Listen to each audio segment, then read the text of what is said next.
Hello, good afternoon. Welcome. My name is Lindsay Baker, and I'm the CEO of Maryland Humanities. We are so excited you could join us this evening for our official kickoff of the 2024 One Maryland, One Book, which we like to think of as Maryland's biggest book club. So thank you for being a part of it tonight. Since the beginning of One Maryland, One Book 17 years ago, the authors of our selected books have spoken at libraries, university campuses, and cultural sectors across the state. This event is one of 250 that will be held between now and the end of October, 250 across the state. We're really proud of that. And we're really proud to have this year's One Maryland, One Book author, Myriam J. Chancy, here with us today. The level of enthusiasm we've seen for her novel, What Storm, What Thunder, highlights our collective interest in diverse narratives through her cast of characters in and around Port-au-Prince, Haiti, and how they move on in the aftermath of the devastating 2010 earthquake. Through their perspectives, we see how communities get disrupted after a disaster with their emotions and choices rendered in rich language and description. At Maryland Humanities, we know that using literature as a jumping off point often makes difficult conversations just a little bit easier. The topics presented in What Storm, What Thunder are more relevant now than ever. Class, race, religion, gender, migration. Books like this demonstrate how literature can introduce us to stories we don't often hear in Maryland, yet allow us to share that experience and often develop empathy. I invite you to take a moment to learn more about our other programs by visiting mdhumanities.org. And if you enjoy your time with us today, I hope you will consider clicking on the donate button at the top of our homepage when you visit. We are an educational nonprofit, and it is people like you and your generosity and commitment to the humanities that allows us to thrive and continue to offer nearly 1,000 free programs statewide annually. I want to take a brief moment to thank our sponsors and partners who've made today's event possible. Center for Latin American Studies at University of Florida, Haitian Studies Association, Howard County Library System, Institute of Museum and Library Services, Maryland State Library Agency, National Alliance for the Advancement of Haitian Professionals, National Endowment for the Humanities, and University of Chicago Gender and Women's Studies. We want to thank Les Martellis Collection, particularly Stéphane Martelli, for assisting us in obtaining the French copy of the book. Our staff and our partners have put great effort into today's event, with special thanks going to panelists Dr. Ermion Pierre and Dr. Marie-José Nzengou-Tayo. Unfortunately, Dr. Sabine Lamour could not join us today. And now, please welcome our moderator for the evening, Dr. Mamyrah Prosper, an assistant professor of global and international studies at the University of Chicago, Irvine.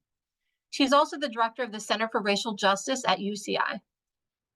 Dr. Prosper's work generally focuses on Black social movements. More specifically, her research centers around protest movements in 21st century Haiti. Dr. Prosper is published in political magazines such as Black Agenda Report, Left East, Phenomenal World, and NACLA, as well as academic journals as Women's Studies Quarterly, International Studies Review, Kickoff, Polar, and Digital Haitian Studies. Avec journal études haïtiennes. Li écrit premier manuscrit là t'es écrit développement dans occupation and the neoliberal state. Thank you, Dr. Prosper. Thank you so much, Lindsay, for the introduction, and welcome everyone to this very exciting event, the 2024 One Maryland, One Book virtual kickoff. And I have the pleasure to be moderating the conversation between Myriam J. Chancy, who's the author who's featured on today's panel, and also to be in conversation, to listen in and to learn from our co-panelists, Dr. Ermion Pierre and Dr. Marie-José Nzengou-Tayo. And so before we jump into introductions of our speakers, I just want to give a brief overview of the format of the event. We will first hear from the author herself, Dr. Myriam J. Chancy, and after her remarks, we will invite the panelists to comment and reflect and engage Dr. Chancy's work, and also specifically this text in question, What Storm, What Thunder, that, as Lindsay presented for us in the beginning, right, talks about the events of 2010 in Haiti, the earthquake. And I just wanted to signal to folks that we will have live and simultaneous interpretation. So for those who are Creole speaking, they will be listening in and be getting the chance to hear Dr. Chancy and the panelists discuss this very important work. And so I want to recognize the labor that the interpreters are already taking on and will be taking on. So pour tout le monde qui a écouté en créole, les n'a regardé, n'a voué dans un petit globe, n'a pesé sur lui pour nous capable accéder à bouton qui dit créole là pour nous attendre en créole. Conversation nous va le faire entre Dr. Myriam Chancy avec panélistes Dr. Ermion Pierre et Dr. Marie-José Nzengou-Tayo. Donc, I'm going to jump in and make sure to remind everyone, including myself, to speak slower in order to give the interpreters the chance to communicate what we've shared with you in English back into Haitian Creole. So I'd like to invite Dr. Myriam J. Chancy, who is the author of our most recently of the novel Village Weavers by Tin House. Her previous novel, which is in discussion tonight, What Storm, What Thunder, was named the best book of the year by NPR, Kirkus, Library Journal, the Boston Globe, and the Globe and Mail. It was shortlisted for the Calabar Golden Poppy Award and Aspen Words Literary Prize. It was longlisted for the Brooklyn Public Library Book Prize and the OCM Bocas Prize, and awarded an ABA from the Before Columbus Foundation. Her past novels include The Loneliness of Angels, winner of the Guyana Prize for Literature Caribbean Award in Fiction, The Scorpion's Claw, and Spirit of Haiti, shortlisted for the Commonwealth Prize's Best First Book in Canada and the Caribbean. Myriam Chancy is also the author of several academic monographs, including Harvesting Haiti, Reflections on Unnatural Disasters, as well as Framing Silence, Revolutionary Novels by Haitian Women. Her recent writings have appeared in Whetstone Magazine, Electric Literature, and LitHub. She is a fellow at John Simon Guggenheim Memorial Foundation and HBA Chair in the Humanities at Scripps College in California. Yes, we have Dr. Myriam Chancy on screen. Welcome. And I'm going to introduce the panelists as well, even though, as I mentioned, we will begin with Dr. Chancy's reflections on her own work before we launch into the panelists' comments. We will have with us Dr. Ermion Pierre, who is a public health scientist, registered nurse, and professional coach with nearly 2 decades of experience specializing in mental health, energy medicine, program design, implementation, and evaluation. As a founder of the Essentia Center for Integrative Health, Dr. Pierre employs an integrative approach to health and healing, focusing on helping individuals manage diseases and heal from trauma. Since experiencing personal tragedy in the catastrophic 2010 earthquake in Haiti, she has dedicated herself to helping people overcome past trauma and alleviate emotional and physical pain. Her extensive training in alternative therapies, including energy healing and integrative nutrition, complements her work in developing and implementing public health strategies. Dr. Pierre has notably managed the state tobacco prevention and control program for Maine. She also has a rich background as a health educator, coaching immigrant women on safe sex practices, guiding youth and adults in managing pain, processing grief, and alleviating anxiety and depression due to HIV/AIDS. Her unique blend of professional expertise and intuitive understanding makes her exceptionally qualified to help people achieve emotional and physical well-being. Dr. Pierre is also the author of the self-published book, mind-body reconnection, 4 steps to recalibrate your mind, increase your energy, and restore your health. We welcome Dr. Pierre and look forward to her remarks and engagement with Dr. Chancy's work. And we will have also in discussion with Dr. Ermion Pierre and Dr. Chancy, Dr. Marie-José Nzengou-Tayo, who's an independent scholar and formerly senior lecturer in French at the University of the West Indies Mona campus and a former head of the Department of Modern Languages and Literatures from 2005 to 2011, as well as a translator and interpreter. Over the past decade, her foundational essay, Femmes et Potomitan, Haitian Women, the Pillar of Society, 1998, has become the subject of extensive intellectual theorization by scholars such as Régine Michel Jean-Charles and Gina Athena Ulysse. Her work is respected for its close reading of literary texts paired with her deep knowledge of Haitian literature. She is co-editor of the book reviews section of the Journal of Haitian Studies. Most recently, she has published an essay on poetry for an anthology of Haitian literature. Her area of specialization is the literature and culture of the French-speaking Caribbean, that is Haiti, Martinique, and Guadeloupe.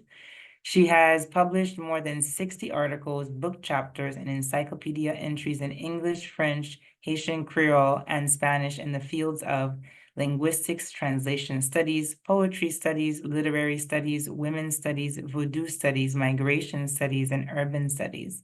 She has written articles on authors and filmmakers, including Jacques-Stéphane Alexis, Marie Vieux-Chauvette, Patrick Chamoiseau, Maryse Condé, Edwidge Dantica, Carlos Esteban Dave, maybe you will correct me on how I pronounce that particular author's name, Edouard Glissant, Bob Lemoine, Kit Lima, Jacques Roumain, Madison Smart Bell, and Ana Lidia Vega. She is a past president of the Haitian Studies Association, 2005 to 2006, and the Jamaica Association of French Teachers. In 2004, she was awarded the distinction of Palme Académique at the rank of Chevalier. She has also been honored by the Haitian Studies Association in 2023, the Caribbean Studies Association in recognition of service to the association in 2012, 2014, 2016, the Translators and Interpreters Association of Jamaica in 2019, as well as by the Rotary Club of Kingston, and received UWI's UWI's Long Service Award in 2011.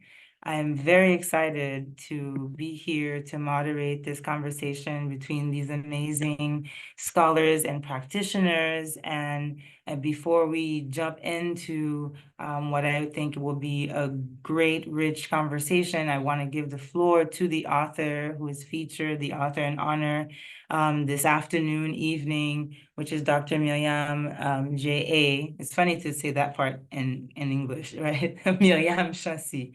So welcome, Dr. Chancy, and the floor is yours. Thank you so much, Mamyrah.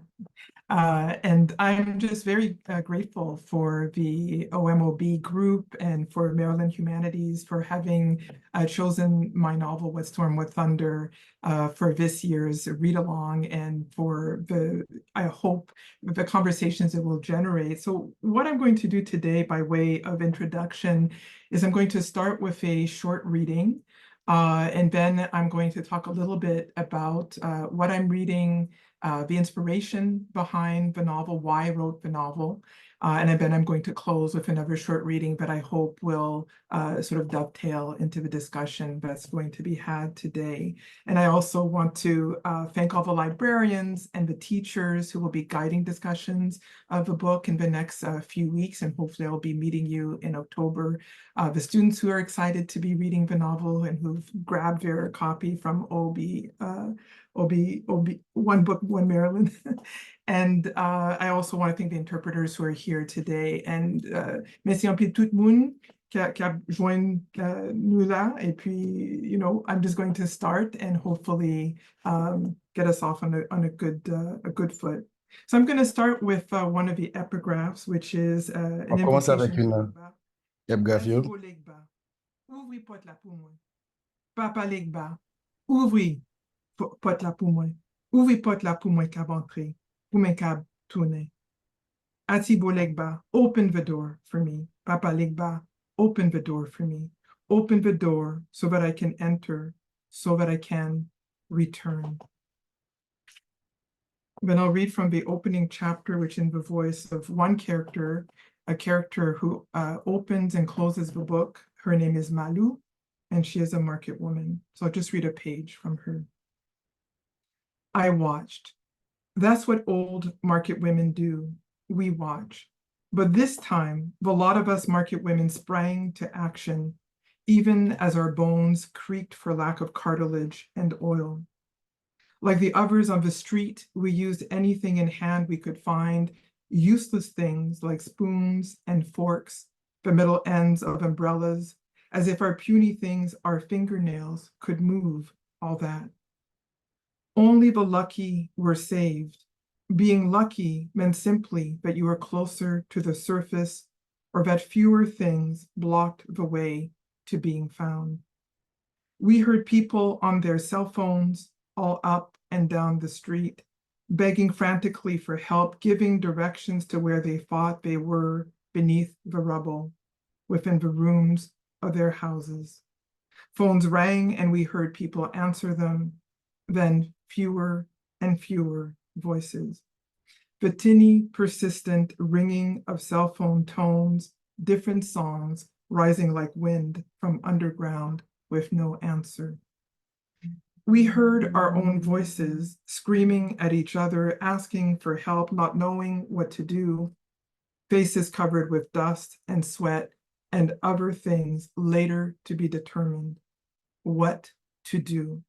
There was nothing to do but to scream, try anything, flail our hands, scratch at the earth like my chickens when they get confused because their fresh laid eggs disappear one by one and still they lay more.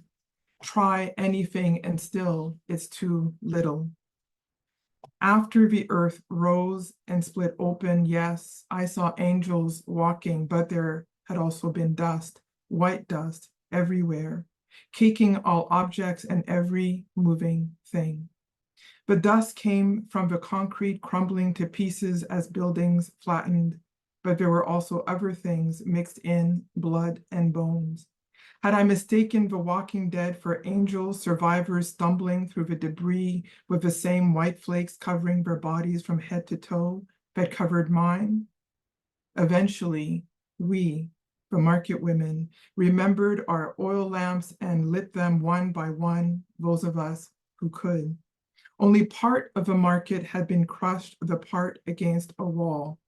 Still, it was impossible to tell what belonged to whom, and at that point, no one cared. We worked at freeing those we could, said prayers for the others, promising deliverance to those we could not get to give them some solace, some hope in their final moments, because salvation would soon be theirs. Then back down the street, darting back and forth, using the goods from the market to feed those working at rescue. Doing what we could, as we always did, our large bodies moving through the rubble as if we were land whales, made for swimming through dust-laden air, made for parting human waves. That was on page 9 and 10 for those of you who have a book. So I wanted to start there because I often get asked, why did I start the book with this invocation to Legba? And my answer is that I wanted to give the reader, whether they were Haitian or non-Haitian, a sense of a world that they were moving into as soon as they open the novel. The spiritual landscape, the cultural landscape of a world. But as an artist, it is also a moment for me to both ask permission and walk along with this figure, which is part of Vodou, of Legba, who is an interpreter, and also acknowledging that as a writer, I'm interpreting, something of the conditions of what went on and trying to do my best in translating it correctly to the reader. And then the novel, for those of you who have started, will give you 10 different perspectives on what occurred during January 10th, mostly during and in the aftermath, but in some cases, in, drawing you back into the life of these characters before, who they were before this cataclysm occurred in their lives. And so there are characters who come from 3 different family groups of different ages, genders, social class. And what I was attempting to do was to find a way to realize in novel form a story of what the earthquake was like and how people still live with the memory of the earthquake, spiritually or in an embodied way, or trying to move in a new direction after the earthquake, but from a variety of perspectives. And Malou was important to me. She's based actually on my great-grandmother, who is long past, but who was a market woman who had a stall in the Marché de Fer, which was destroyed during the earthquake and since rebuilt. And women of her class who were, depicted after the earthquake as people who were to be honored or emblematic of Haiti, the hardworking woman, but never interviewed, never talked to. And there were so many of these pictures floating around after the earthquake. And I thought, well, if you actually talk to the market women, whether it's in Haiti or Jamaica or Trinidad, anywhere in the Caribbean, probably anywhere in the world, you find that these are women who depend on an understanding of global networks to make the local work. And these women really had a lot of answers as to how to move forward. And this is why Malou has the first and last word of the novel. But one of the things I want to say about, how did I come to write this novel? It was actually not a novel that I had intended to write at all. I was outside of Haiti when the earthquake occurred. I was one of those people like Didier in the novel, who's in Boston, who, hears about it, online, can't reach people on the ground. And is in a state of suspension for weeks, trying to figure out how to move forward. And so part of the novel also speaks to the diaspora, those of us who were outside during the time of the earthquake. And then at the time in 2010, Loneliness of Angels, the novel previous to this, had come out, which reflected on the 2004 hurricane season and its devastation in Gonaïves and areas. And so I was called upon both as an author, but a specialist as an academic working on mostly on Haitian women's literature, to give a number of talks on the earthquake and best practices. And this is something I started doing maybe 3 to 6 weeks after the earthquake. That turned into 3 months of solid, giving talks, writing op-eds. Those 3 months turned into 3 years. And culminated in the book you see behind me, Harvesting Haiti, which are the collected essays that I wrote from 2011 to 2014. And in 2012, I was invited to be a writer-in-residence at UE for the Loneliness of Angels. And the next year, I was to meet there Leroy Clark, the best-known painter of Trinidad, who took me around a series of paintings he was doing for Haiti. He had never been to Haiti, had never been in conversation with Haitian painters. And in the middle of his painting atelier, he took me by the shoulders and said, "What are the paintings saying?" And I spent an afternoon interpreting his paintings back to him. And they were all about the earthquake and the devastation and trauma and so forth. And what was amazing about those paintings, if you ever come to see them, is that they have so much in them visually that is the language of Vodou, of Haiti, of Haitian painting. And so it was quite something. And I went home from that trying to understand what was that encounter about. And then I realized that the encounter was about my stepping away from all of the organizing and resource sharing that I had been doing for the last 3 years, and to focus on what I could do as in my essential work, which is writing, to convey another dimension to the conversation about the earthquake. And so I had accumulated knowledge over those 3 years of doing work in the grassroots, going back to Haiti at the time, about what was going on on the ground, and also what I had experienced in the diaspora, also with other Haitians in the diaspora. And I set to work on the novel, and the voices started appearing. The first voice was actually Jonas, the little boy who was just turning 11 in the new year. and then others just started materializing. And so I'm going to end with probably, because the other question I'm asked quite a lot is, which character has stayed with you the most over time since working on this? And the character for me, I think, is Sarah. And Sarah is a young mother who loses two of her children immediately at the moment of the earthquake and is about to lose a third, who is Jonas. So I'm just going to read a page and then, listen to the conversation of the panelists. When the tugging started on her right elbow, as she slept folded in on herself as she used to sleep, that image of all of them growing old together had begun to fade. She had begun to forget what each of them looked like. Not because dues had happened so long ago, was it now only a few months ago, 6 months ago? It seemed so much longer. But because the shock of their sudden disappearance had broken something in her mind, the part that was able to take things in and let them go, that wanted for little more than she had.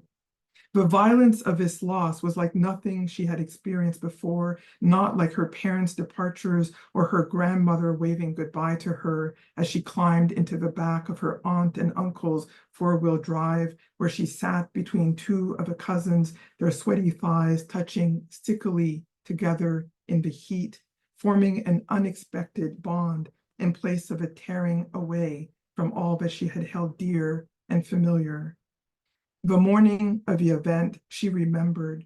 They were there, eating breakfast, fighting over something that would soon be forgotten. They went off to school, hair combed or plaited, looking smart in their school clothes.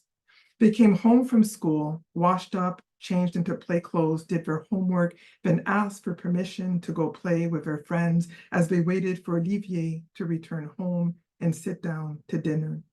She'd said yes, as she almost always did. Why had she said yes? Why hadn't she been stricter, as Olivier had started to insist that she be? Out they went, little arms flailing in that smooth devil-may-care way that only children have, miniature dancers with hidden internal choreographers named happiness and simplicity, love. That's what they were, love in movement, her love, Olivier's, all the world's love wrapped up in their little fists pumping through the air, feet following, drumming the earth for joy. So I want to end there because I know one of our speakers is going to talk about trauma and healing, and this is a character caught between life and death, grief and persistence. And so I look forward to the conversation. Thank you so much, Myriam, for your introductory remarks and putting us right in the thick of the text and offering us some insight on your methodologies, which when we get to the Q&A, I have more questions about. And to start us off with, a literary analysis, that kind of a reading and engagement with you, Dr. Chancy, I'm going to invite Dr. Nzengou-Tayo to join you and Je vais share with l'inviter, us Dr. some of her Bonsayo, pour remarks, les partager, ça li nan texte là avec interprétation li de travail que vous faites. Thank you for being here with us. Well, good afternoon, and thank you for inviting me. I'm very honored to be with you this afternoon.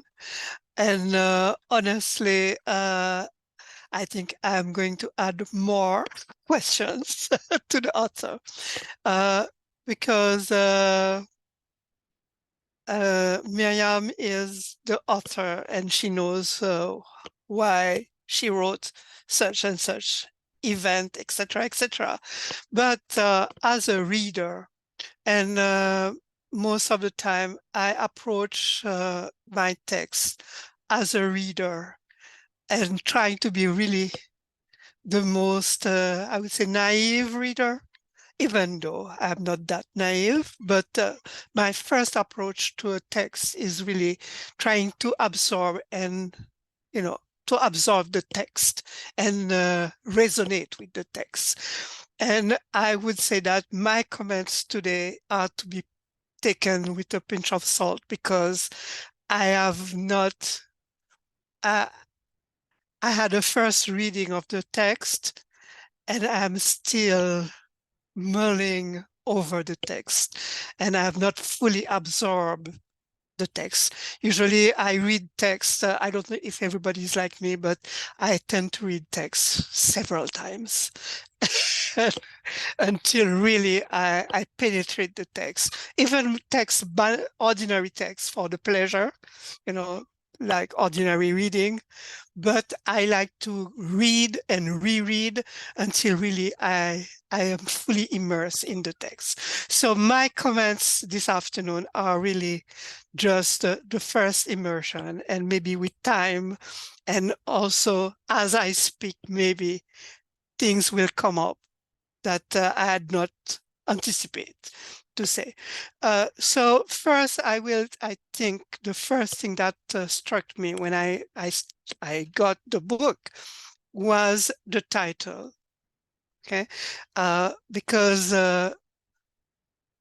I've been taught, and I'm teaching usually, that a title is it is a kind of bait that is thrown to you by the author. And so the title is supposed to guide your reading, to incite your reading and to guide it. So honestly, I was really puzzled by the title, because I knew that the book was about the earthquake, but the title had storm and thunder. And so which really echoed to particularly in the Caribbean, in the rainy season, and particularly in Haiti, because of the mountains, you always have, no matter the time where you have rain, you have thunders. And also Haiti is particularly vulnerable to storms. So that my first question mark was, why this title? And then I could not go beyond the title at first, because in addition, the way the title is constructed, with what I was expecting either a question mark or an exclamation mark. Instead, I got a comma and a full stop. And I could not go beyond that. I was mulling around the title. And then as I was reading, of course, it was the earthquake. At one point, they were talking about the rainy season, but that was not in relation with the title until I reached the section by Didier. And Didier's part is wrapped around the book of Revelations, which in French is Apocalypse. And I think that Revelations in English does not convey the book of this chapter of the Bible, which is the Apocalypse de Saint Jean. And so that, at that point, I started to interpret storm and thunder, not as the real storm, but as the end of the world, like what they call brims, and I think it is brim and thunder and lightning, so that I shifted from storm and thunder to the image of the apocalypse. And so once I was able, and it was very in the middle, very far in the book, so I was able to now started to be able to interact with the book, because once I had this idea of the apocalypse in the book of Revelations in my head. So I went, because I retracing my steps from the beginning to read over the book, and I'm not finishing rereading the book. So this is the first point that's, catched my attention, which was the title. And then after, as I was going along, I looked at the division of the book, and even though it is presented to us as a novel, I started to say, but you have the same event, which is the unifying element, which is this earthquake, that is told, but told in from different perspective. And so I started to look at each section that is introduced by the name of the protagonist who is going to recount the section. And I said to myself, but it's not a novel, but it is a collection of novellas. And so this also, my reading started to shift to see what are those voices that are coming. And I became struck by the polyphonic structure of the novel, because each one of the narrators have a different voice. And in addition, Myriam mixes both first-person narration and stream of consciousness. So this is something that is puzzling to the reader, and something that also that disturbs the reader, because the reader is each time forced to reposition himself or herself, with that event, which is at the core of each stories, which is the earthquake. So this is one of the aspects, the polyphony, and the various narrators, and each time the first person narrator. And maybe I should confess, and maybe you are going to say, is she an academic to react like that? But I could not. When I started the first section that I will call the first novella, which is Malou's voice, I could not. I think I read 2 or 3 paragraphs before realizing that it was not the author's voice. At first, I thought that it was an autobiographical text.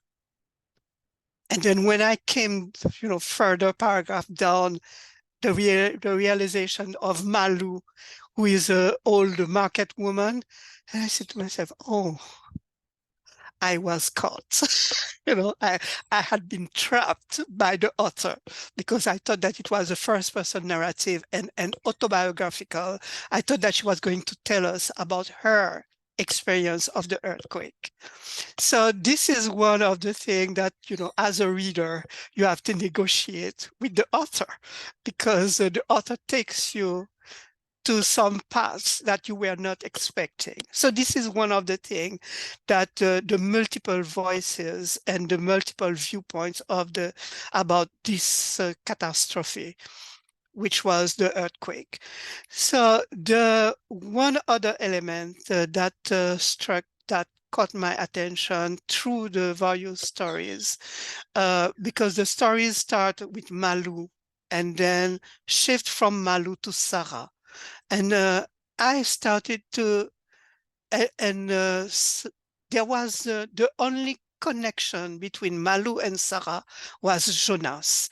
And as I was going along, I realized that Jonas was connecting, unknowingly, he was connecting the various narrators together. And to my surprise, when I reached the end of the novel, I realized that all along, people were mentioning Jonas, but I've never heard Jonas. And then to the very end, then you have Jonas' voice that was heard, this 11-year-old boy, and who maybe legacy inheriting from his father, who is an accountant, is fascinating with numbers.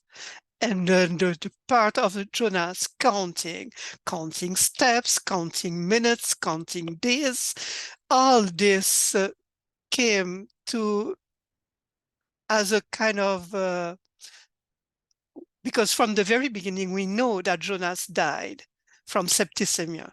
But when at the end, you hear the voice of Jonas, it is also an additional emotional moment in the novel. With that, I think it is the story before last, before Malou, who brings the conclusion. Question, do I have some time?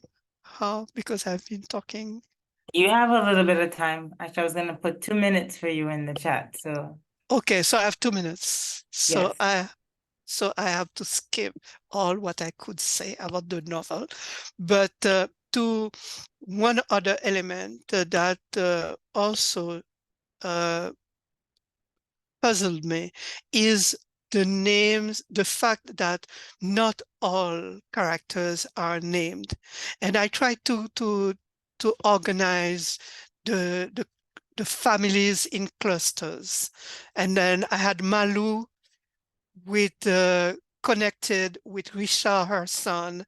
So Richard is also one of the protagonists, and Anne, who is her granddaughter.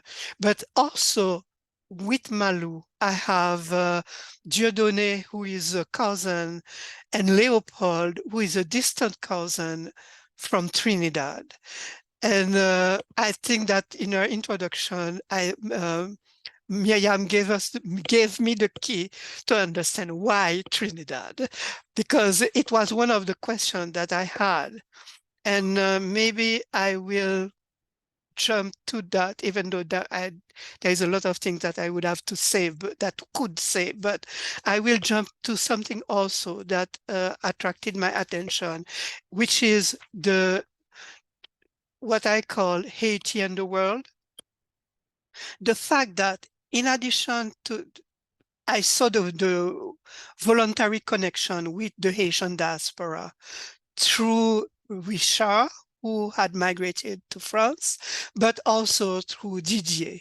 And also Olivier, who had migrated once, returned to the country and was contemplating possibly maybe to migrate once more. And also Tati, who doesn't have a name, but she's just Tati, which is connected to Sonia and Tafia, Didier and Paul, the aunt, the mother's sister, and who had gone to Canada and returned. But in addition to those expected members of the diaspora, I started to question the reference to Trinidad, and I got the answer for why Trinidad, when Myriam did her introduction. But there was also a connection with Bangladesh, and through Didier. And I was wondering why Bangladesh, and a connection with Rwanda. And I was asking why Rwanda. Of course, the characters are in one Anne had been in Rwanda, and she was in Rwanda during the earthquake. Yet I could see the will to establish a connection between Rwanda and Haiti. And that connection that is voiced through Anne is also about the genocide of Rwanda and the number of people who died in Haiti, but also the geography of Rwanda, who also reminds the mountainous geography of Haiti, so that this will to establish this connection. And at one point, this is a parenthesis, I wonder if Raoul Peck's movie, sometimes in April, had not been the connecting, the field connector between Rwanda and Haiti. And so maybe it is a question for Myriam. What led you to make the connection with Rwanda? The other connection was with Bangladesh. And for Bangladesh, I found that there had been Bangladeshi soldiers coming to Haiti in 2004. I was expecting a comment about the Nepalese who brought the cholera, but no, deception by the author. She chose to talk about Bangladesh. And I was asking myself, why Bangladesh? And I realized that when I was growing up, very often when they were talking about, every now and then you would have news of Bangladesh suffering from flood during the Mussar period, and Bangladeshis having to leave their place, internal migrant. And then even though Bangladesh has changed today, but still Bangladesh is threatened by the climate change and the rise of the water. So I found it both puzzling and interesting to have this Bangladeshi student who connect with Didier and try to calm down Didier's anguish in a very cynical manner by her apparent indifference. So these are the elements, so that I touch very few elements. And this is time up, and I will stop there. And I think that I will go back and read again until I find more to say and to feel by reading this book. That's it for me. Yes, thank you so much, Dr. Marie-José Nzengou-Tayo, for your comments. And we'll get a chance to hear a little later directly from the author responses to some of these questions and these, provocations, intellectual provocations that Dr. Nzengou-Tayo has offered. And I'd like to invite Dr. Ermion Pierre to again share her expertise and engage the work of Dr. Myriam Chancy. Thank you. The floor is yours. Thank you, Dr. Prosper. Thank you, Mary. Thank you, Myriam. Good evening, everybody. I am so honored to join this panel to discuss Myriam's powerful novel tonight. As a public health practitioner, I will intend to do two things tonight. First, I will, look at the psychological and mental health dimension of the novel to the ecological model, which will examine how individual behavior is shaped by personal and societal factors. Second, I will apply critical theory to explore how Chancy depicts trauma, grief, and resilience within the context of power, injustice, and Haiti's historical marginalization. Then to conclude, I will reflect on the novel's relevance and impact.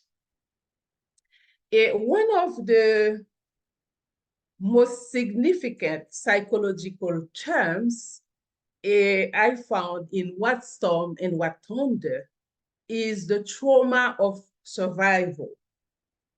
The earthquake leaves more than physical scars in people. It shatters identities, communities, and the very sense of belonging. Each survivor is haunted not just by the event itself, pas seulement à cause événements qui étaient passés. Everything shifted. For instance, Malou, she has, lost her livelihood. She is the embodiment of silent trauma. Her deep sense of dislocation mirrors the countless Haitians who were forced to carry on despite everything. Malou stands as a symbol of resilience. She anchors the narrative in cultural memory and even The present that she knew is permanently altered. To Malu, we see that trauma is not just an immediate response to catastrophe. It's an ongoing battle to find meanings in the wobbles. We are looking, we are fighting, we are trying to make a sense out of everything.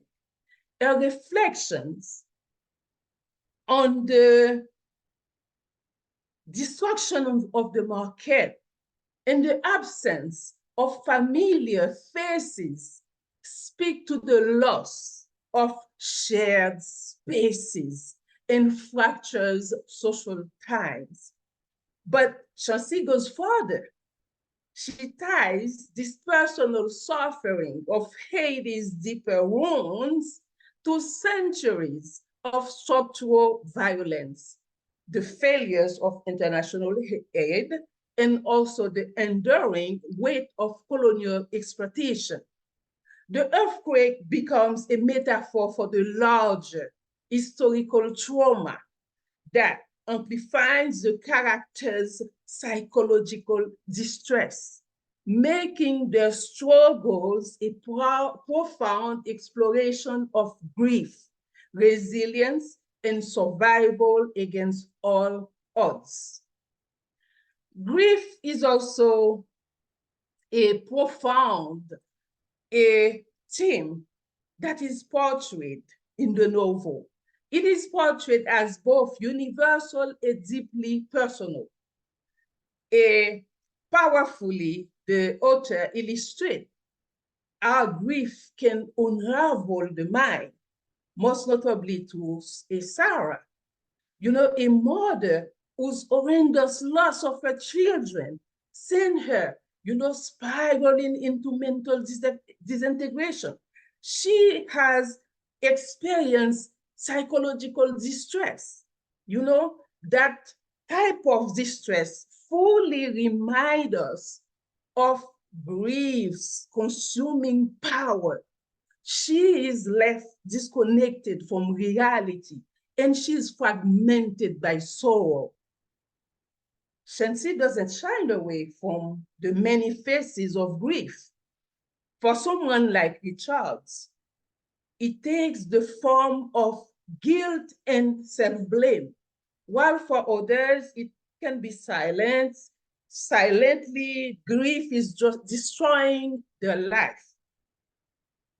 Each character's grief is shaped by the personal circumstances and inner world, making it a multifaceted force that affects them uniquely. We talk about Sarah, who is the embodiment of fragmentation. Richard, as the deal with the survivor burdens, he feels like he cannot live. He feels that he has to do something. He feels like the guilt that drives him, to seek for redemption is like grief is taking Richard to a journey of transformation. While people are dealing with grief, they are dealing with trauma, there is also a search for meaning and resilience. In What Storm, What Thunder, what I was able to identify is the search for meaning within chaos. This search becomes very powerful, very powerful. Characters like Tafia, she turns into spirituality. She turns towards cultural traditions to make sense of the disaster, demonstrating how resilience is deeply tied to mental survival.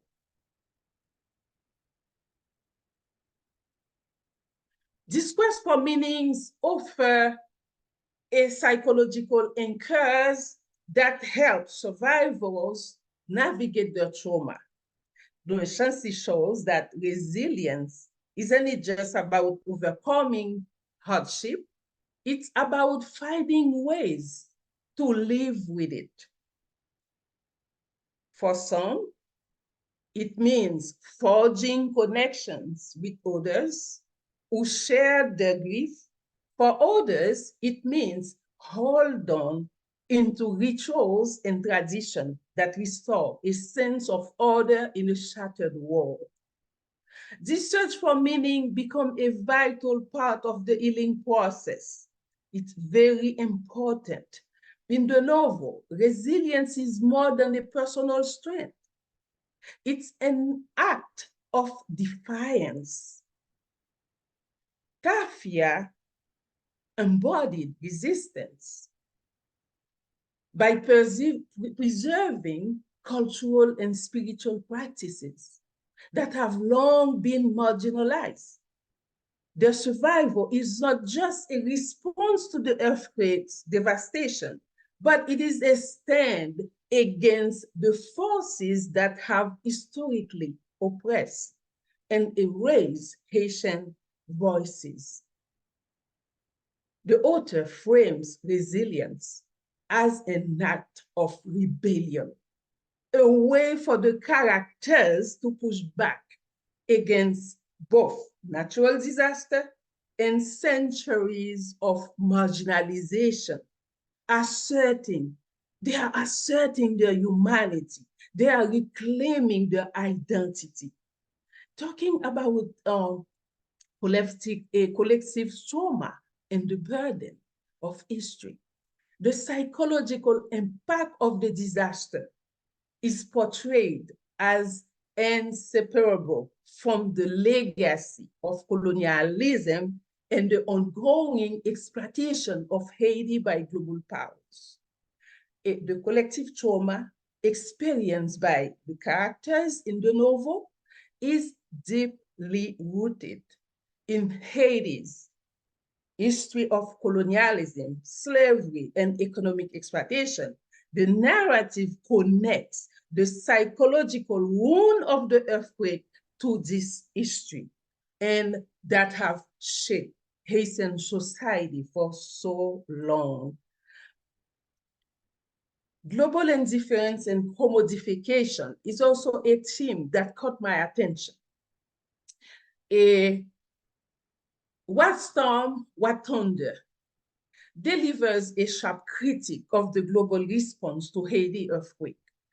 The novel exposes how international aid often falls short or exploits the very people it claims to help. Chancy reveals the dark side of, the humanitarian aid, where Haitian suffering becomes a spectacle for global consumption. This is that the commodification for an audience more interested in observing trauma than addressing it. The novel critiques how the world turns Haitian pain into a product, leaving the psychological toll of the disaster unaddressed. Instead of meaningful intervention, Haitians are left navigating their trauma under the gaze of a world that consumes the story but fails to alleviate their suffering.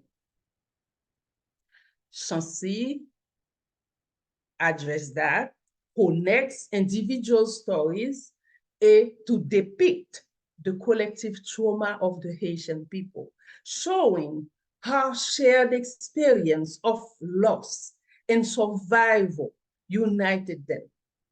Sense of communities where survivors gather to share stories and support each other.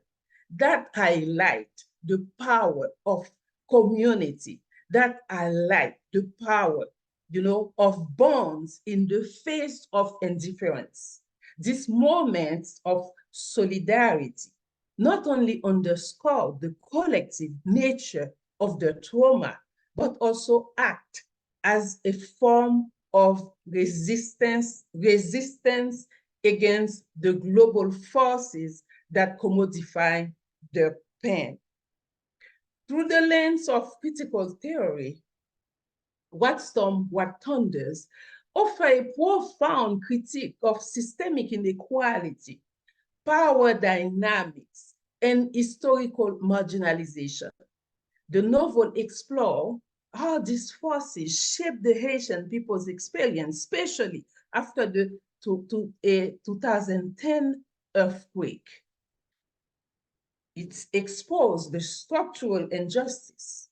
The novel highlights systemic issues like poverty, corruption, and exploitative international practices, revealing how these forces deepen the devastation of the earthquake.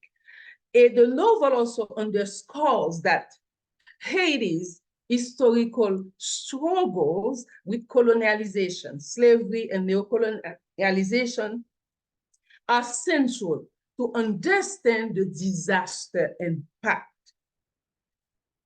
Talking about challenging the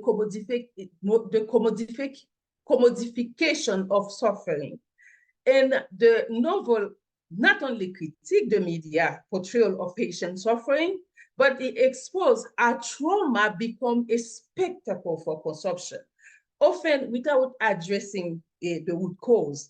This commodification mirror, the logic, capitalistic logic, and the novel challenges reader to reconsider their role in perpetuating such dehumanization. Intersectionality inside, because there is a lot of women intervening in the process. Women were central in the earthquake aftermath, helping, taking. And in one of the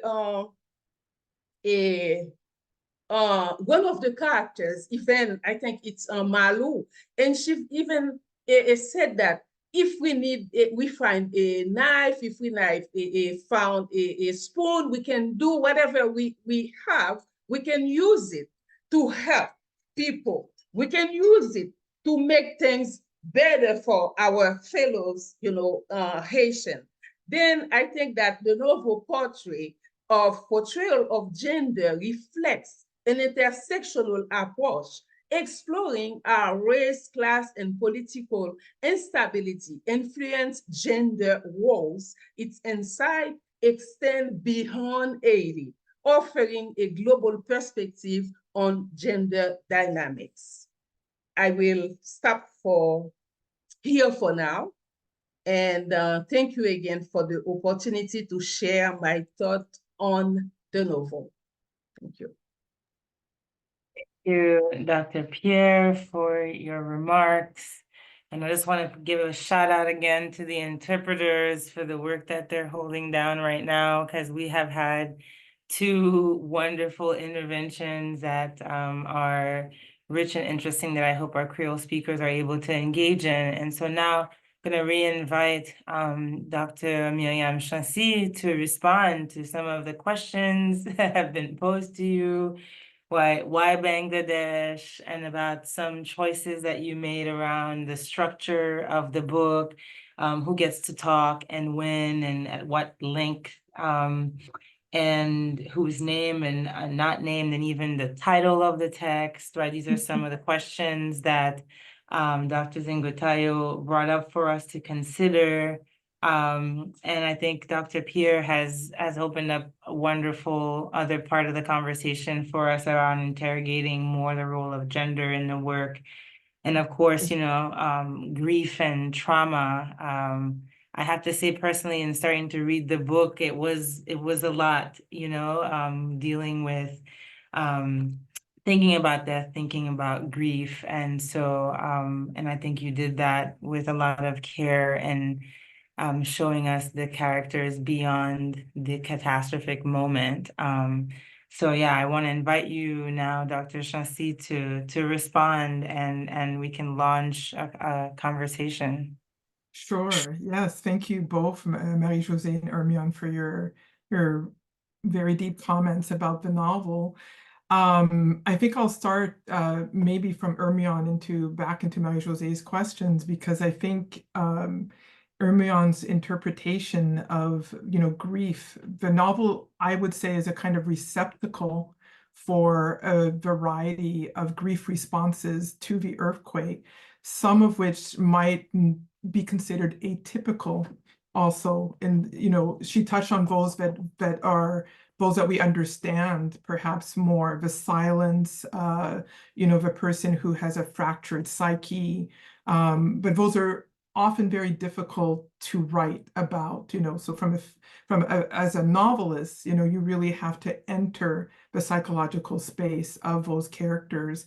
And what the writer does is to ask questions, right? So I may vaguely know about someone losing, their children, but then I have to become that person, and that maybe will answer, somewhat Marie-José's question about why are there different points of views or POVs fluctuating from first person or to internal third person, not quite stream of consciousness, but really third person limited points of view.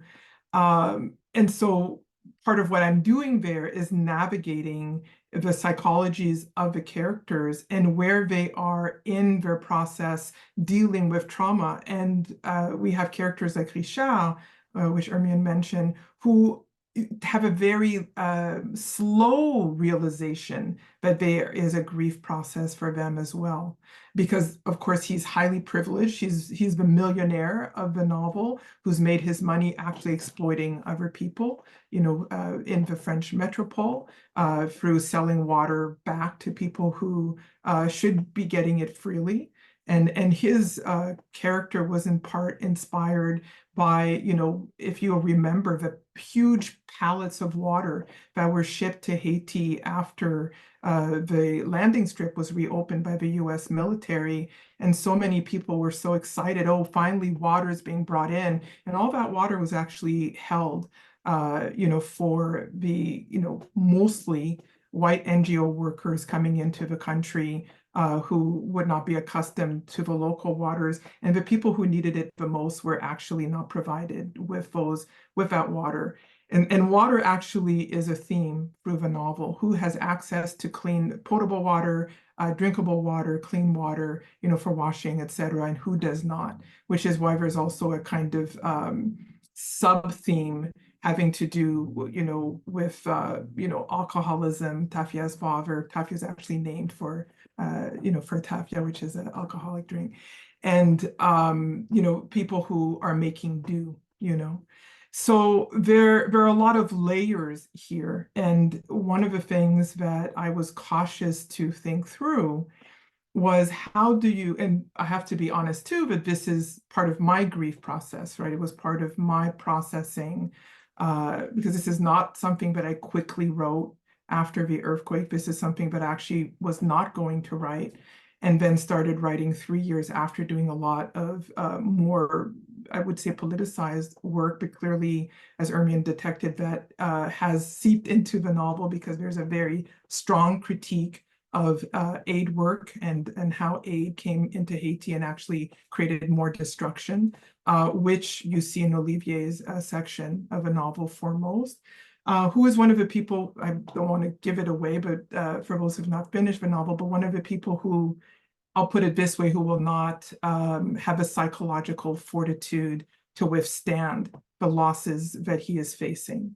And so part of the work of the multiple narratives was to not reduce the experience of the earthquake to a one-dimensional, here's a catastrophe in the global South context, like we see on CNN, where we will, engage for a moment and then disengage and think of people as a faceless mass who have no identities, no families, no connection to a larger culture.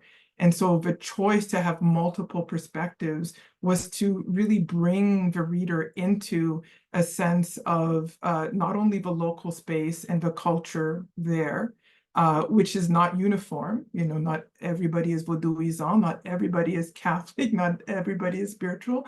And there all are multiple classes. And this is also why the marketplace was very important as a local space, that everybody crosses one way or the other, to have something that brings the characters together. So going back to what Marie-José was saying, Jonas is a through line. He comes in and out of a different narratives before you meet him, but there are other through lines like, who's going to the market and who's leaving the market and why they're going there or not, or what kinds of marketplaces people are engaged in, like Leopold, who is a trafficker. So I was also trying to capture all the class levels, because often when people talk about Haiti, there's this assumption that there's only the abject poor and the very, very rich, but there are all these levels in between, and they also interact with one another, as we see in the hotel scenes with Sonia, Dieudonné, and Leopold, and also Richard.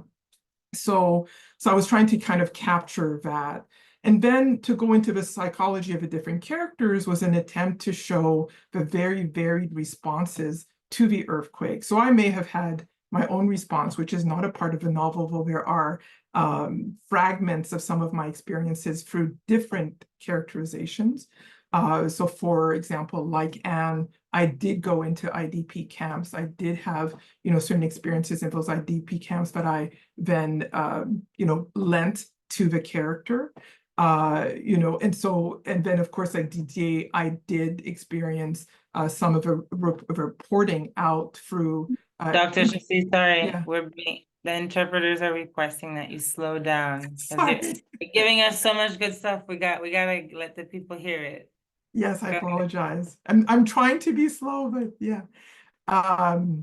Okay, so I was just saying that I tried to capture through the different voices the variety of ways in which the earthquake impacted individuals and family groups, and to show that that was not all uniform, and that their reaction also to what should be done in Haiti as a result of the earthquake was not uniform. And I think it's a mistake to think that there is a overarching national narrative that unifies everyone. And I think for me as a novelist, it would have been an error to write a one character version of the earthquake, because as I understood people's reactions on the ground and people in the diaspora, there was no uniformity. And often the gatherings I was a part of, people were comparing notes as to their experience. And so the novel is a bit of a reflection of a kind of comparing of notes to try to come to an understanding of what the collective has been through, but also how to assist individuals. Maybe then I could segue just to the title and we could reopen back up, because I don't want to just, talk and talk. But so one thing that I think we should all recognize is that novelists seldom provide their own titles to their novels, but there is an answer to this question as to why it's called What Storm, What Thunder. Originally, the novel's working title was Douze. Douze in the Creole, D-O-U-Z. And it was that through its sale, it was always Douze. And the Canadian publishers, was published by HarperCollins Canada, thought no problem because Canada is bilingual, Douze is fine. And then when we started talking to the American publishers, they said, no, it has to be the numerical 1, 2. And then as I started discussing this with various people, so if you remember, the novel came out in 2021, it was in production 2019 to 2020. This was at the height, especially in 2020, of demonstrations in the United States against police brutality. And a number of my colleagues and friends pointed out that Douze 12 in English in the United States is actually code for the police. And so especially African-American people responding to me were saying, if this is published under the title 12, people will think that it's a novel responding to police brutality against Black and Brown people in the United States, and it's not going to make any sense. So that's how we moved away from Douze or 12 as the title. And then it was the search for a new title. And I think one of my original titles had to do with bones, which is another through line in the novel, what has happened to all those unburied unceremoniously buried bones in Port-au-Prince. And, you know, the dilemma there was to err on the side of either having a title that was too poetic, you know, that had to do with the bones, for example, or too commercial or crass, right? So I think at one point somebody was like, call it earthquake, exclamation point. Like, no, you know, like when people have had novels that actually are not based on reality, but it's like airplane down or something like this. And so we started looking for phrases that recurred in the novel. And so what's interesting is there are actually 3 points at which thunder and storm recur in the novel. And the first one is in the second epigraph, which is the Frederick Douglass quote, which is from his essay. If I remember correctly, the title is "What to the Negro is the 4th of July," which is an essay he wrote before Emancipation Proclamation. And it ends, "For it is not light that is needed, but fire. It is not the gentle shower, but thunder. We need the storm, the whirlwind, and the earthquake." And of course, the point here in including this epigraph is not to say that these things are necessary, which is also not what Douglass was asking for. But Douglass was asking for a revolution in how people of African descent of the United States were treated and for their civil rights. And this actually touches on what Ermion was talking about the history of colonialism in Haiti and global exploitation, because the earthquake was a pivotal moment where the relationship of the global north to Haiti could have written a new chapter and changed, but instead it actually persisted in the same dynamics. So the earthquake was a moment where this change could have occurred and did not. The second mention is actually at the beginning of Sonia's chapter, when she's talking about, I won't read it, but it's when she's talking about Dieudonné having had a foreshadowing, a sense of something was going to happen when he woke that morning and that he could smell something in the air, like thunder, like a storm. And then the third is the mention from that Marie-José mentioned in Didier's section, where he's reading a Bible that he found in a taxi cab, because he drives a taxi, illegally drives a taxi, but that's how he's trying to survive. And this is on page 2008, Revelation 16, 17, 19. This is from the King James Bible. And it says, "And there were voices and thunders and lightnings, and there was a great earthquake, such as was not since men were upon the earth, so mighty an earthquake and so great. And the great city was divided into 3 parts, and the cities of the nations fell." And it goes on. And so that really resonated with this idea that, you know, so the earthquake is also mentioned here, but then the title is both a question, you know, what happened, what actually happened there, and a statement, you know, that a great calamity, a great storm, something occurred and now needs to be reconciled with. So that's how we came to that title, which I think deception might be too strong a word. It might be that you're invited to enter this novel with a sense of interrogation and openness to understand what happened on January 10th. And I have to say that, I mean, I can't, I'm overjoyed at the responses overall, that the way in which the novel has been received. But you have to understand that writing in a US context about Haiti is actually very difficult, and that this was not a novel that was easily published or easily received. So it's almost, it defied you know, the kinds of reactions that one could expect, which is to not want to humanize the people on the ground and to think of them as real people with real and profound losses, some of which will persist for decades. Thank you for that well-thought response. And you know, you answered both of our commentators' questions and provocations. So I wanted to open up the floor to you both again, Ermion and Marie-José, for other remarks, other questions. I know, Marie-José, we had to cut you off a bit. So if there were other things that you wanted to bring up, I know I have some burning questions around methodology, and you mentioned the book coming out first in Canada in French, and what is the process? No, it came out in in English English, as well, in both. and has been translated. It has been translated subsequently, and the translation came out was done by Chloé Bernard. So Chloé Savoie Bernard, this is the French translation, and it came out in the fall of last year. Nice. Yeah. And the question was about language, because in the text, as you mentioned, you start the text with this Ligba, this invocation to Ligba, an invitation. And there's Creole words like throughout the text, right? So I wondered more about your use, when does the Creole word make it and when does it not? Like, what are those choices that you made around using Creole? And you talk about which particular orthography you chose to use, and so there's an attention to language that you're giving there that I would like to hear more about. And also continuing to think about methodologies. You mentioned that there were real interviews that took place. You talked about going to the IDP camps.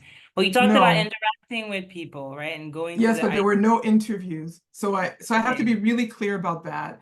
Please. This is fiction. It's a work of fiction. It is not based on any real stories that were told to me or that I interviewed people for. So the process of the novel and thinking about it was that, I had that novel on the hurricane season of 2004 that came out. It actually came out in February of 2010. So while that novel was coming out, and then, I've been a professor since 1994 and a specialist in Haitian women's literature since that time. I had many, many requests. How do we respond? Mostly from academics. How do we respond? And from the press, so this is where I wrote a lot of op-eds, some personal, some more political, some more polemical. And I was also going back and because I'd had relationships with women's groups on the ground, mostly, from going back to the early 90s, and many of those women who are mentioned by first name in the novel had perished in the earthquake. I had those connections on the ground, and a lot of the American groups that I was working with did not have those connections. I was also at the time working with the Fetzer Institute. So there was a lot going on, in terms of my professional life, personal. I was receiving demands, to find the people, in Haiti. And I had a lot of contacts at the time. And so I was really connecting people with resources. I had journalists asking me, I had for example, a female journalist who told me that she was being prevented by her group to actually enter IDP camps. Basically, she was with a group of male technicians who were not helping her to follow up on stories of what was going on with gender-based violence in the camps. And she needed a driver, she needed an interpreter, she needed, access to some of the camps. And so I used my networks and helped her to find that. So there was a lot of this kind of thing. And then sometimes people, were concerned that I was overly critical of their efforts. So when I would go to Haiti, they would say, we'd like you to come and see the IDP camp. So I did, I would go. And I didn't write necessarily about some of those experiences, but they informed some of what goes on in the novel. And so, it's a very tricky landscape, and I think as those of you who've done some of this work on the ground know, is that you have to preserve relationships when it comes to, sharing resources, access points, and so forth. And you also have to respect what people need on the ground and what they are asking for. And it's not for me to be telling anyone what they should or should be doing. I'm listening. Somebody says we need X resources. I try to find out who has those resources, and then I try to make the connections between people. So that's what I did for 3 years. And also I was giving talks. So I was teaching full time. So I was teaching Tuesday, Thursdays. I was out, Friday, I was giving talks on the weekend. I was coming back, but, and this went on for 3 years. And so the turning point for me in terms of, well, how do I write this novel was that, you have to understand the process. I was giving talks, and then when I gave those talks, people would come and talk to me about their experience of the earthquake, and we would be sharing. It would be that comparing notes moment, and then when I was going back to Haiti, I was having conversations, for example, with family members, or they would be talking, family members on different sides of my family, talking about what they heard, what they saw, what they did. And I was also, for many years going through a process of witnessing people's grief processes, none of which actually I write about. But I know of people who have literally drunk themselves to death because they couldn't cope with what they saw, There are other people who became complete grassroots, people who had never been, people in the middle classes, who had never contributed, who live in Port-au-Prince, and suddenly, completely changed. So what occurred to me after I saw those paintings that I spoke about at the beginning is that I reflected on those 3 years of going in, going out, connecting people, listening, talking, I reflected on all of that. And I said to myself, these conversations have been going on with me for many years. And some of those conversations are happening because people think, Myriam, you're a writer. At some point, you're going to sit down and reflect and do something, because I'm not an activist. I'm not a grassroots organizer. So I did what needed to be done at the moment, but it was not my life's work. My life's work is my writing. So then when I came back and reflected on what I had seen in those paintings, and that a man, when I met Leroy at that time, he was 72 years old. And here is an elder, somebody who's considered a national, treasure in Trinidad, asking me to interpret his paintings. And I had to think to myself, if he is able to hear the voices of the dead in another country, he's never been to Haiti, he's never, talked to a Haitian painter, and reflect and produce this beautiful work, why is it that I'm refusing to write a novel that people assume that at some point I will ready myself to do? And that's when I entered the deeper work of really reflecting on what are the stories that people are missing. And so there would be a moment where I would think, of course, we've all heard of people who lost their entire families, but have we sat and thought about what it means to be the lone survivor? So when Ermion, made the comment earlier about, the trauma of survival, I really thought a lot about that. Those of us who still live with, the ghosts of this period, and some of the ghosts are real, right? So, like Jonas is a real, he's still there. So that's where I sat down and thought, whose story is this, and who never has the opportunity to tell the story? Now, in terms of a language issue, I write in English. Can I just say, Myriam, for the methodology question? Yeah. Anthropologists would call that informal interviews and participant observation, right? Like you Yes, did some of this work to be able to tap into, right? Some of these stories that you then interpret with your own words, right? This is what But the reason I kind of push back on that is that I wasn't doing that consciously. So not like somebody who is a social scientist who's taking notes going, I wasn't keeping a journal. I wasn't thinking, oh, one day I'll write this novel. I was like, no, I'm not going to write about this. I'm just doing the work, It's after that I was like, oh my God, I know so much. And where do I put this? Because I was writing the political essays, which are more about facts, right? They're about facts and figures and who did what or didn't do what, but wasn't about the human feeling, which is what you can do with a novel, is to really bring out, the emotional part. And that was then a different kind of work because, for example, Beverly Bell has a book, which is what you're talking about, where she interviewed people at the time and then wrote up, I think it's called Fault Lines, where she wrote up the stories. And I had seen, we were in conversation at the time, but I remember she wrote one story about a young man who had lost part of his leg and had wanted to be a soccer star, and that stayed with me. So then when I was working on Jonas, I was thinking about that little boy, but Jonas is not the little boy, but he's inspired by that story. If that explains then methodology in that sense. But then the work of a novelist is to ask questions. What would it feel to be this person? What would it feel? When I was writing Malou, I was thinking of my great-grandmother. What if she was still alive and had been through this? What would she have done? I know her character through the stories I've heard from my mother, other people who knew her. I know she would have been digging people out, she would have been trying anyway. So it's a tapping into those things we know, but that's the work of a novelist. But it's very different work than trying to answer, particular kinds of questions about the earthquake as a scholar or as a social scientist. It's a different kind of work. Yeah, I don't know.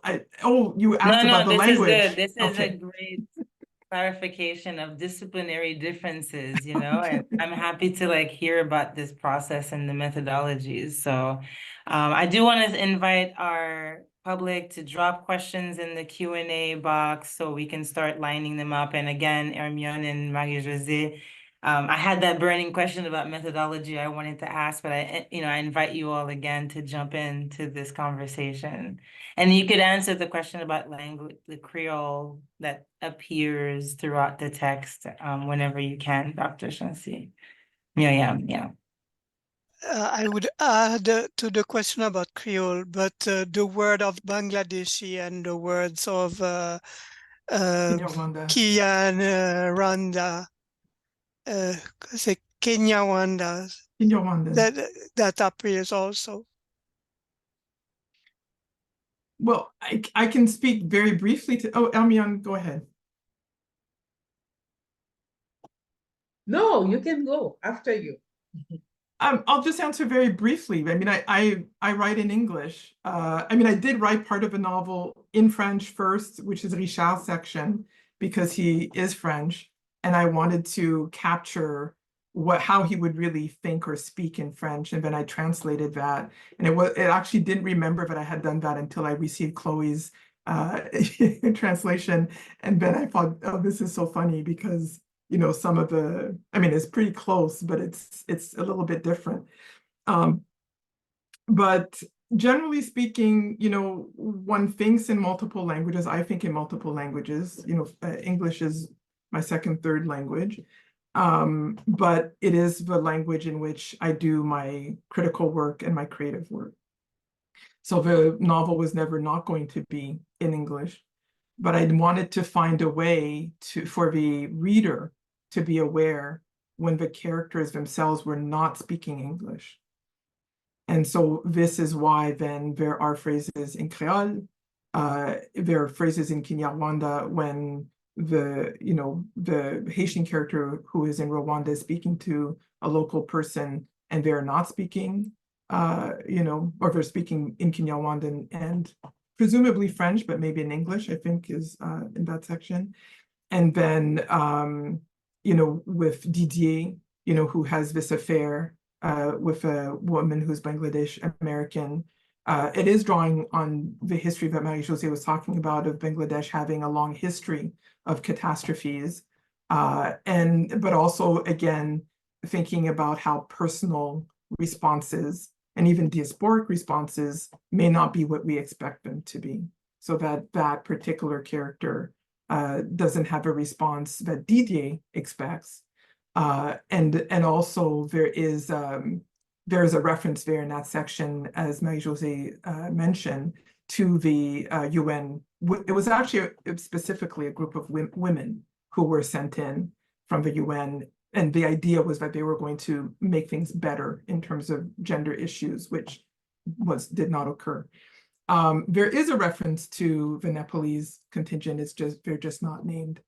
There's actually a couple of references, mostly in the Libya section, but I think occurs elsewhere. So the language is always about reminding the reader, kind of shocking them in the same way that there is a kind of jolting between sections. Why am I moving to a new voice? Why am I having this new experience? Kind of like, oh, okay, Malou is not speaking in English, you know, and what is happening there, and finding the right moments to inject another language so that, and French too, I think is occasionally present. And then in the translation, it was quite interesting when it went into French translation to see how certain things were translated, and I learned about that there is something called Haitian French, which I didn't know, and so it's quite fascinating. And of course, I don't know, or I have had some conversations with Edwige and some other writers, you know, on panels about the fact that we write in English in a creolized fashion. So so maybe the English is also a form of Creole. I don't know. Ermion, I know you had a question. I want to give you the Yes. chance. Yes, I have a question. You know, in terms of mental health, I'm very curious to understand, how was your experience when you were like writing about those characters? How was it for you? How do you hold everything together during that process? Yeah, thank you for that question. It was actually very, very difficult. This was a 6 to 7 year writing process for me. And it took that long because I really had to take breaks. So interestingly, the characters that you find are the most traumatized were the easiest to write, but the longest to recover from. Like once I got in the voice, you know, once I had Sarah's voice, once I had Jonas's voice, it didn't take long to write them. I had to stay with them and just, you know, just write it all out. Like Jonas is virtually unchanged from what I wrote at the beginning. I had to change, you know, to revise a little bit some of the medical, you know, information so that it was accurate in terms of what he lived through, you know, at the end of his life. But the voice was the same. And Sarah just kind of came. But then I had to take a very long step back, you know, because you know, when I think about the novel, I think about the fact that this is 10 voices. Originally it was 12 to reflect the title 12. And the 12 characters are still there. The characters you don't hear from in a separate section are Paul and Loco. Although Loco lives his piece has been published elsewhere. And actually there's a 13th, but I won't get into there's like a symbolism there. But it did mean that I had to kind of step away because the 10 characters that you have are supposed to reflect the thousands of people for whom we no longer have records, and we also have no way of knowing what they went through. And so I wanted each of those people to somehow take the place of the many thousands gone. And how do you do that? It's an impossible task. And so I do hear Marie-José about the unnamed characters, but 10 was already unwieldy. I mean, it was, you know, taken down to 10 from that 12, 13, and 10 is already a lot to contain in a novel.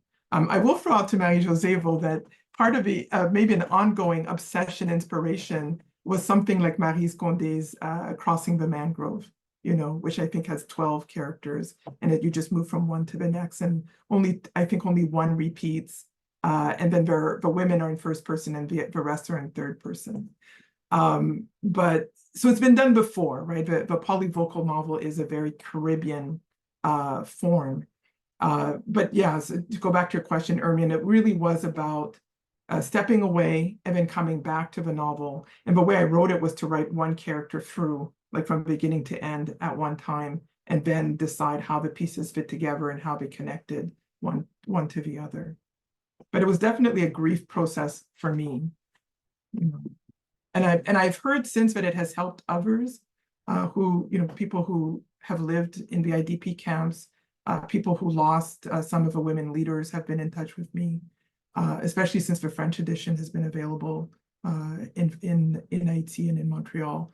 And so that's been, it's good to know that my process has been helping some other people process as well. So I just want to remind the public to drop your questions in the Q&A box. There are already a few questions coming up. I wanted to add one, Dr. Chancy, because I had all the questions in reading the text and was so happy to have this opportunity to ask them to you. You know, as an anthropologist who's grappling, right, with literature and literary analysis and critique, right? So you said, you know, you described the 2010 moment and being called upon and being recognized as someone in the United States who had something to say about Haiti, right? And the networks and the contacts on the ground, and even the reception of the book and the folks that are contacting you. And you said, you know, I'm not an activist. But yet, even as Dr. Pierre mentioned, right, in her reading of your work, right, it's more than just the backdrop. It is part of the story that you're telling, right, of UN soldiers in Haiti and occupation, and it's this devastating earthquake and all of the neoliberal choices that were made prior to that, that really deepened, right, this crisis. So, you know, that's in the work, right? And you're not shy about that. And so I just was wondering, because I know that there's a conversation, you know, in the literary world about, you know, the difference between a littérature engagée and just, you know, writing as a feminist author. And what are the differences? Is there a difference? And how do you position yourself in that conversation? I don't think there's a difference when I think of the history of littérature engagée. I mean, I suppose it might depend on the author, but those people I can think of who thought of themselves as being part of that movement knew that there was a political import to their work, but they were still artists. And I guess this is where I draw a line between what I might do. I mean, I don't want to say that I don't do any activism. I have. But unlike somebody like Beverly Bell or others that we know on the ground, I'm not someone who does this as their chief occupation. And one of the reasons I withdrew, you know, 3 years after from that work is, for one thing, I had done all I could do. But for another, I felt that there were other people who were much more able to do that work and had their networks in place, you know. So I think there's a difference between responding in a crisis with the resources that you have and the networks that you have, and having longstanding established institutional supports or methodologies to engage in that work in an ongoing way that you're professionally engaged in. And I also think it's about being responsible. Just because you can do certain things, it doesn't mean you should do them, right? Especially if that's not what you're trained to do, or and so forth. And I should say that when I was helping people to connect, they were following their professional obligations. So it's not as if I was, you know, creating professional, you know, networks for people. I was helping them to connect. Often people just didn't know each other, you know. They were in one group and somebody else was in another group asking for this or that. And it's like, well, you need medical help. Here's, you know, the medical group, etc. But I think in terms of all of my fiction, the way I tend to talk about it is that it's the excess. Maybe, you know, Ermion can. It's like psychological term. It's like the excess that I can't deal with in the academic work, and it's also why, you know, my academic work doesn't touch on the spiritual, but all of my fiction does. You know, tapping into, you know, Vodou formal or informal, you know, cultural. And also, you know, trying to think again, you know, how do we humanize, you know, the lived experience of Haitians, whether in the diaspora or on the ground. And each of my novels deals with a particular historical moment and its bearing on the present. This is probably the narrowest that I've ever explored, in the sense that it's 210 and it takes place from 2009 to 2012, whereas I have other works where, you know, we're going back to, you know, the Kingdom of Northern Haiti, for example, as opposed to the coup of 1991, you know. So I try to create these juxtapositions so that we can reflect on, you know, Haiti's very complex history, which very few people seem to be aware of beyond the revolution, and then to tease it out, you know, in terms of characters and the complexity of their experience, so that people can start thinking about Haiti and Haitians, if they're not Haitian, as complex as their own cultures. And if they are Haitian, that they can recognize themselves, some part of themselves or of their culture in the work, because I think there's nothing worse than, coming from any less represented group and then being presented with an art piece and it has just one dimension, and then you're told this is you, So I try to avoid doing that, and that I hope this is what the novel does or is doing. We have a quick question. Someone wants to know, and maybe you can drop it in the chat, Myriam, the name of the Trinidadian author whose painting Yes, is part of the inspiration of the book. I was trying to write it in, but somehow it said, but I was answering live. The name is Leroy Clark. Clark is Clarke. He passed away in 2021, actually, in the summer of 2021, just before the book was published. But I hope you can see the archive of the Haitian paintings that he did. When I met him, he had painted 72. The cycle, I think, has 111. And he did have the opportunity to take it to Haiti and have it shown in Haiti, part of the collection shown in Haiti. Yeah, I hope that some of the work is up on his website. That is since then has been put up. And we've dropped the link of the website in the chat. There's another question, and this is still part of the process, but the after process, right? The person writes, people often tell authors, in what way were they changed by their own work? And what was the satisfying takeaway you have about the book?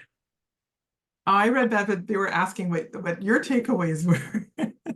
But yeah, what way was I changed by my work?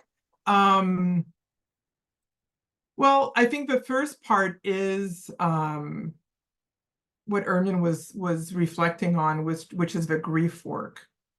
Because I think for me, my creative work, academic work for me is about responding to political moments, and my fiction is about processing things that cannot be tackled in the academic space and that are emotive, spiritual and emotive. So for me, it was a very long grief process. My mother was also very ill in the final years of my working on this book and passed away in 2019. And so there were, a couple of different grief processes. We also lost family, obviously lost colleagues, and there's also just the loss of home, right? Home space and spaces that but I'll never be able to take loved ones to and say, this is where, because they don't exist anymore. And it was a very sudden break, right? So because I've had some, people react to the initial losses, in the space I was in, as if Haitians were maybe overreacting to the loss. So I was living at the time in a city of about 300,000, and my response would be, well, imagine if this entire city disappeared today. How would you feel, And so it's interesting to me that how difficult it was for people to process. And when I would give the talks, it was very interesting to me that people could not often connect to the human loss. So I think first it was the grief, and then I would have to think that part of the process of publishing the work and seeing the responses, so many people, Haitian readers who've been to find their own reality reflected. One of my first reviewers is a young woman in Haiti who runs a book club, actually, in Port-au-Prince, and who wrote to me and said that she had lived in the IDP camps as a child, and it was very true to her experience, and Tafia is like a 14-year-old. I think this reader was maybe 11 or 12. And so, when you write anything, but especially fiction, you never know who's going to read your work and what they're going to get from it. So as a reader, as an author, it's wonderful to get people responding in a positive way. There's also been responses where people have not wanted a humanizing response. And I've had to deal with that as well, where people want to say that everything that happens in Port-au-Prince's fault, or who don't believe that all the billions of dollars in AIDS did very little. They did very little. So I have to deal with that as well. But the work of the artist is just to produce the work and then hope that it does, it does good in the world, and that's all I can hope for. Don't know if that answers the question, but. Yes, I want to just note the time. Again, this has been a very exciting conversation, and I have so many more questions. So I will be sending you an email, Dr. Chancy, with some other questions. And I just wanted to invite each one of you to offer some closing remarks. I know there's some other questions in the Q&A that are specific to some questions about the characters. We do not have time to jump into it. Hopefully there'll be another chance to talk to you, Dr. Chancy, about the work. Yes, but I wanted to invite Dr. Ermion Pierre and Dr. Marie-José Nzengou-Tayo to give us their last remarks before we close out this evening. Oh, who goes first?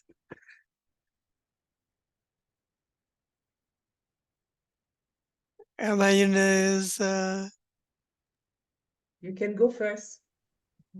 Okay, so maybe in closing, I would like to talk about the final section, which is the voice of Malou,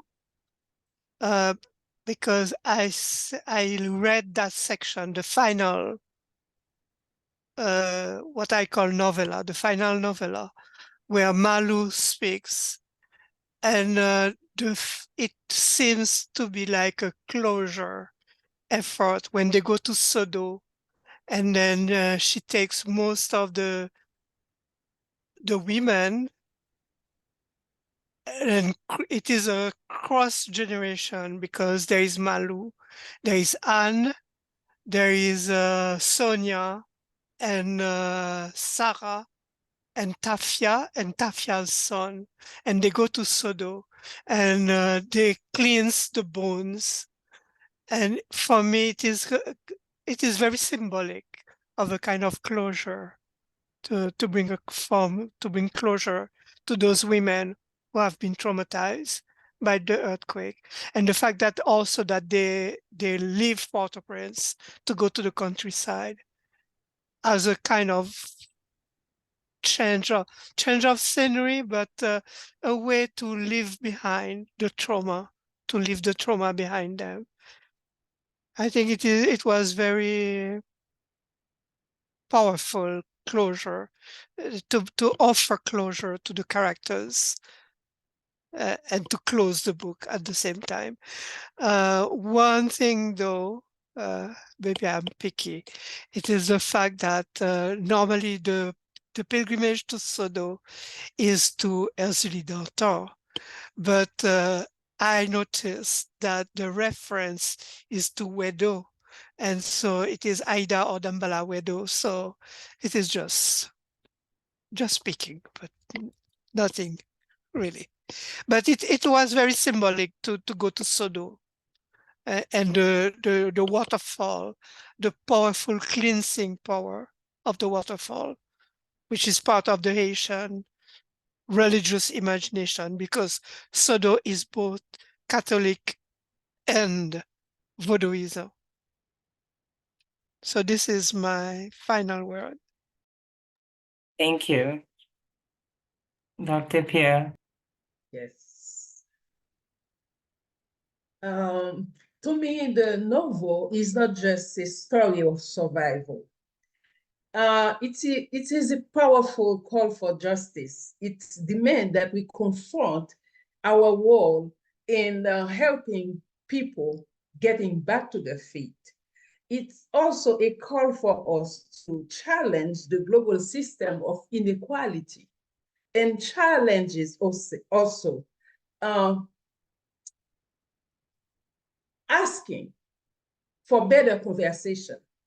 You know, inviting people to consider the role of genders in society, and also to create a space to have a really good conversation about mental health, because we know that in our culture, mental health is not something that we are, you know, too keen of talking about. Then the novel creates that space and call upon people from different, you know, realities to consider that. Because most of the time we try to shame people who are dealing with mental health, or there is some kind of, you know, very backward way of viewing someone looking for, you know, mental health care. Then that novel present it in a way and help us understand that different group in the society depends on the experience, can have or can display mental health issues in different ways. And there is no shame. It's something that all of us should be concerned about. Then thank you very much. And I think that you have done a really powerful job with that novel. And anyone in any kind of, you know, field can read the novel and find something to take on and do a job with it.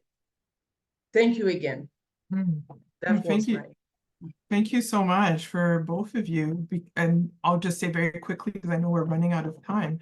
The point of the ending of a novel was to have this closure, which was also healing, and about, you know, moving forward and how to survive. And I take Ermion's point, but it's not just about survival, because once you close that novel, you realize that not everyone in that sphere of a novel has survived. And the idea really is, just as you've said, that each reader should come away thinking, how could they do something better in the world to assist other people on their journeys, you know, especially if they have experienced trauma, they're experiencing mental health distress, and especially if they have survived something as cataclysmic as the earthquake, which we should remember for, you know, audience members who are still here who might not know very much about the earthquake. You know, did kill over 250,000 people and left 1.7 million people, you know, food and home insecure, some of whom are still in a state of insecurity, you know, so many years later. So I'm grateful for your comments, for taking the time to read the novel, hopefully sharing it with others. And I know there were some questions in the chat about if there will be public events. There will be October 12th to 14th in the state of Maryland in different places. So check the website, and I hope that I will meet Ermion, Marie-José. I think you're in Jamaica, so I probably won't be seeing you. Mamyrah, I hope I'll be seeing you along the way on this tour, which I have to say is quite a delight, and also was a surprise, given that the book has been out since 2021. So I'm really grateful that there's attention to this novel and to the theme of restorative futures, which, as Ermion was saying, is also about restorative justice. So how can we feel more to provide more justice and gender equity and other kinds of equity in the world going forward? Not just for Haiti, but for all of us who will encounter these difficulties at some point in our lives. Absolutely. Thank you so much for those closing comments, Dr. Chancy, Dr. Pierre, Dr. Nzengou-Tayo. I've had a wonderful time listening to you all. And this was the One Maryland, One Book virtual kickoff, where we discussed the work of Dr. Myriam Chancy, author of What Storm, What Thunder.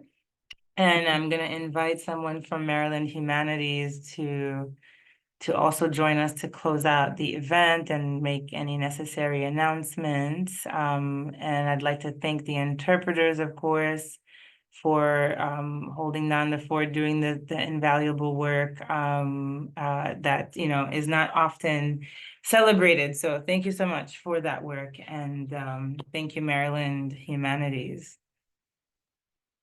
Yes, thank you all to our wonderful speakers and guests tonight.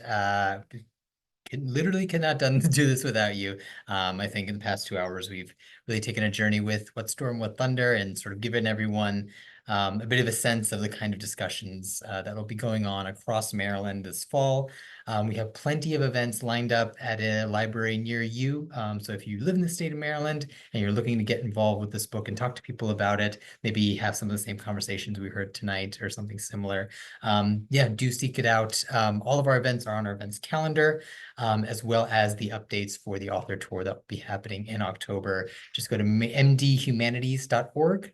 That'll go in the chat as well. And if you know, you don't want to check the website every day, definitely feel free to join our e-news, which is going to be up on the top corner in the blue button. Next to that blue button, you'll also see a button that says donate. This is community programming for the community, and it does do better with some community support. So if you have enjoyed what you've heard over the past couple hours, if you'd like to see more of it, or if you're one of our avid OMOB fans who's been with us for almost 17 years now, you know, we would appreciate some support if you could offer it. But I know it's been a long night for everyone, so I'll close it out here. Thank you all again for joining us. And yeah, we're very excited to kick off the 17th year of One Maryland, One Book with What Storm, What Thunder. Thank you, everyone. Have a good night. Thank you.